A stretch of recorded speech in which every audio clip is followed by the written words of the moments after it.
E aí, pessoal, tudo bem? Comecei bem, hein? Enfim, estamos aqui agora para provavelmente a última aula de filosofia moderna, ok? Última aula com relação ao conteúdo, claro, porque nós ainda vamos fazer, pelo meu cronograma, ainda dá para fazer uma aula, mais de uma aula, por para fazer resolver os exercícios da apostila, certo? Ah, Inclusive, se vocês têm alguma questão que vocês queiram que eu resolva em aula, podem me mandar por e-mail, tá? Meu e-mail é joão.mateusdoct@gmail.com, tá? Enviem lá para mim, se vocês tiverem alguma questão que vocês queiram que eu responda, senão eu vou escolher de acordo com aquilo que eu considero mais adequado, tá? Na verdade, sim, se vocês me mandarem, eu já vou escolher outras também, né? Que sejam as melhores, né? Eu não vou, se vocês mandarem, eu não vou tirar uma que eu tenho escolhido para colocar a de vocês no lugar. Eu vou responder todas, né? Todas as que vocês mandarem, as que eu acharem que são úteis, que são importantes para vocês.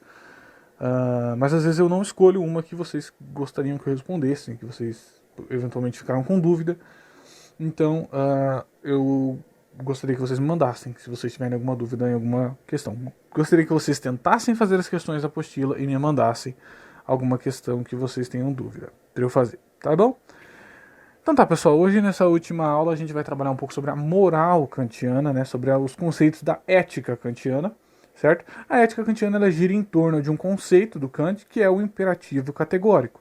O que é o imperativo categórico? Primeiro a gente tem que entender, né, que é imperativo porque é uma ordem e é categórico porque independe do objetivo que você da sua intenção e do seu objetivo, né? Principalmente do seu objetivo. Não depende daquilo que você quer alcançar, é como um dever, né? É nesse sentido que essa palavra está sendo colocada aqui. É um dever e é obrigatório. A ética kantiana é conhecida por ser uma ética deontológica. O que isso significa? Significa que é uma ética que não leva em consideração a finalidade das ações. Ou a gente pode chamar de ética normativa também, acho que fica mais fácil de entender, porque tem relação com norma. É uma ética que apresenta uma norma para ser seguida, certo? Um outro exemplo de ética normativa é a ética aristotélica, né? Uma ética que apresenta uma norma a ser seguida, que é aquela ideia da ética do meio termo, né? Existem normas a serem seguidas, seguir essa norma é agir corretamente, e não seguir essa norma, ir ao contrário dessa norma, é agir de forma incorreta, certo? De forma imoral. Então, a ética deontológica, ela visa, né, a ética kantiana, ela julga as ações de acordo com as próprias ações, né? Ela julga uma ação pelo valor intrínseco que ela tem. Por exemplo, né, como que eu julgo se matar é errado? Pelo próprio ato de matar. Matar é errado em qualquer circunstância, ponto. Ah, mas eu matei porque eu precisava proteger o meu amigo, porque eu precisava proteger alguém da minha família. Não interessa. É pra Kant, matar é errado e acabou. Roubar, mentir, tudo a mesma coisa, tudo o mesmo princípio. Não interessa o objetivo, não interessa por que você fez aquilo, ok? Só que como que eu sei o que é certo e o que é errado nesse sentido, né? O Kant vai defender que qualquer ser racional consegue atingir um conceito básico de moral, certo? Qualquer criatura, ó, perceba, não é qualquer ser humano, é qualquer criatura racional. Ele está falando de Deus, está falando dos anjos, está falando de qualquer alienígena que exista. Se ele tiver razão, se ele tiver raciocínio, ele ele é plenamente capaz de atingir um conceito moral básico e fundamental que ele precisa seguir, certo? Por isso, agir moral, né, agir corretamente é agir de acordo com a moral, é agir de acordo com a razão, com a moral que a razão apresenta, né? Uh, Nesse sentido, a função da razão não é escolher a melhor forma de atingir um fim, mas sim a função da razão é dizer o que é certo e dizer o que é errado, dizer o que é o correto a se fazer em uma determinada situação, né?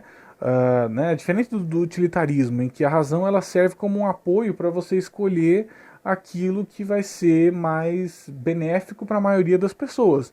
No Kant não, no Kant a razão ela apenas deve apontar para aquilo que deve ser feito, aquilo que é o correto, né? E para o Kant, né, essas leis morais elas são atingidas puramente através da razão, né? E um ponto muito importante no Kant é que é necessário que o agente moral seja livre, tá? Por quê? Porque o Kant entende que não faz sentido uma pessoa agir moral de forma obrigada, né? Agir de forma moral ou imoral de forma obrigada. Se eu sou forçado a agir corretamente, não é por mérito meu, né? Eu estou sendo forçado a isso. Se eu sou forçado a agir de forma incorreta, então eu também não posso ser responsabilizado por isso, porque eu fui forçado. Então, o agir moral pressupõe a liberdade, ok? Sem a liberdade, eu não posso dizer que uma ação é moral ou imoral, porque não foi minha intenção fazer. Se eu sou condicionado a algo, eu não posso ser responsabilizado por isso, portanto não existe moralidade, ok? Então, a liberdade é um conceito muito importante em Kant. É um conceito até interessante, né? A gente pensar sobre essa noção, né? Qual que é o predicado da responsabilidade, né? Para o Kant, o primeiro predicado é a liberdade, né? Bom, então, dentro da moral kantiana, do imperativo categórico, existe uma máxima, né? Que a gente pode expressar melhor como que fica a ideia do imperativo categórico, né? Eu vou ler para vocês aqui, já está na citação aqui, né?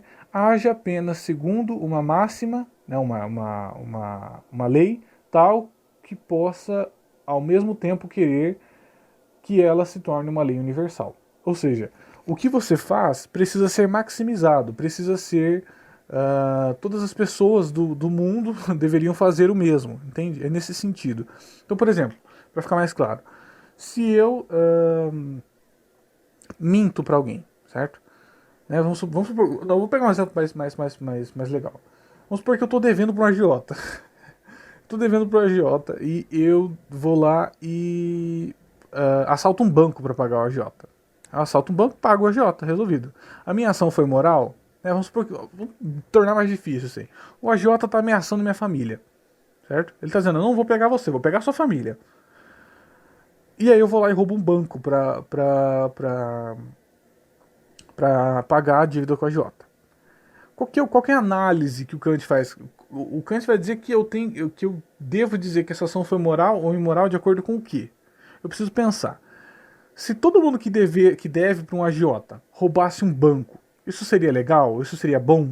Isso seria faria bem, né? A resposta é não, né? Não seria positivo que todo mundo roubasse um banco, que todo mundo que estivesse devendo para o agiota roubasse um banco, né? Então você não deve fazer, certo? Toda aquela ação que pode ser maximizada, que pode ser universalizada, é uma ação moral. Ajudar o próximo. Todo mundo deveria ajudar o próximo? Sim, entendeu? Salvar uma pessoa que está morrendo. Todo mundo deveria ajudar uma pessoa que está morrendo? Sim, então é o correto se fazer. Esse aqui é o ponto, ó. Mesmo que para salvar uma pessoa que está morrendo eu tenha que sacrificar alguma coisa, a outra pessoa vai morrer, salvar uma pessoa é o correto a se fazer, entende? Então, eu não preciso eu não posso levar a cabo as consequências da ação. Eu preciso fazer aquilo que é certo por ser certo. Ponto. Entendeu? Como que fica a questão do Kant dentro do dilema do trem? Perceba, o Kant tem essa relação com o agente moral livre, né? Então, quando eu tomo partido em uma situação, eu já estou me responsabilizando por essa situação. Né? Já estou me envolvendo. A partir do momento que eu me envolvo, eu já estou me tornando responsável. Né? O Kant diria que a situação que foi montada ali não foi você que montou, certo? Não foi você que escolheu estar ali. Porém, a partir do momento que você mexe a alavanca e muda, né, que a partir do momento que você é um utilitarista, por exemplo, e você muda o caminho do trem para matar só uma pessoa ao invés de 5, você assumiu a responsabilidade por aquela ação, você agiu livremente e você tomou uma decisão. Então você tomou a decisão de matar uma pessoa. Se o trem seguisse o caminho que ele está, não seria sua responsabilidade, porque não foi você quem colocou o trem lá, não foi você quem colocou os trabalhadores lá, entendeu? Então, a partir do momento que você se envolve nessa situação, você já se torna responsável por ela, né? A partir do momento que você age livremente, escolhendo entre 1 ou 5, você já está sendo responsável por matar uma pessoa, certo? E matar não é correto, entende isso? Por isso, Para o Kant, né, para a moral kantiana, o correto seria você não mexer na alavanca e deixar o trem matar 5 pessoas, certo? Porque você não se envolve, você não se torna responsável pela morte de ninguém. E assim, a ideia justamente é que matar uma pessoa é errada, certo? É errado. Não foi você quem colocou o trem no caminho de 5 pessoas, mas se você mover a alavanca, é você quem está colocando o trem na direção de uma pessoa. Então você escolheu livremente matar essa pessoa, certo? E aí você se torna responsável. Você sabe que matar é errado porque a razão te diz isso e você livremente escolhe matar uma pessoa. Então você é responsável, você agiu de forma imoral, certo? Bom, é claro que existem problemas, né, que o Kant, que a ética kantiana vai enfrentar. Por exemplo, naquele caso do sofrimento lá, né? Eu mudo o, ah, não, se bem que esse não é um bom exemplo de problemas que a ética kantiana vai enfrentar. Senão porque o princípio continua o mesmo, né? Matar é errado, mas não fui eu quem escolhi matar metade da população mundial ao invés de uma pessoa só para ficar. Uma pessoa matar não, uma pessoa só não. Torturar uma pessoa só pro resto da vida, né? Então o problema se mantém. Os problemas que o Kant vai enfrentar é justamente essa definição de razão, essa definição de moral, né? De onde que eu tiro a ideia de moral, né? De onde que eu. Como que eu sei o que é certo e o que é errado, né? A gente retorna nesse conceito para a especulação epistemológica, né? É, como que a razão alcança esses conceitos, né? Enfim, existem vários problemas aí metafísicos, principalmente que o Kant vai ter que resolver para essa questão, né? Bom, eu espero que tenha ficado claro aqui o que é uma ação moral e o que é uma ação imoral para o Kant. Eu espero que tenha ficado claro o que é o imperativo categórico. Lembrando que o imperativo categórico, né, esse conceito do imperativo categórico está diretamente ligado com essa citação. Isso é o imperativo categórico, ok?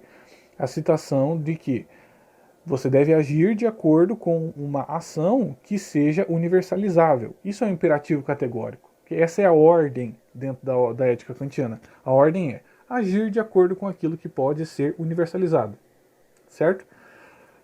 Uma última explicação que eu esqueci de fazer no começo da aula é por que se chama imperativo categórico, né? É no sentido de que existe também um outro imperativo no Kant, que é o imperativo hipotético, né?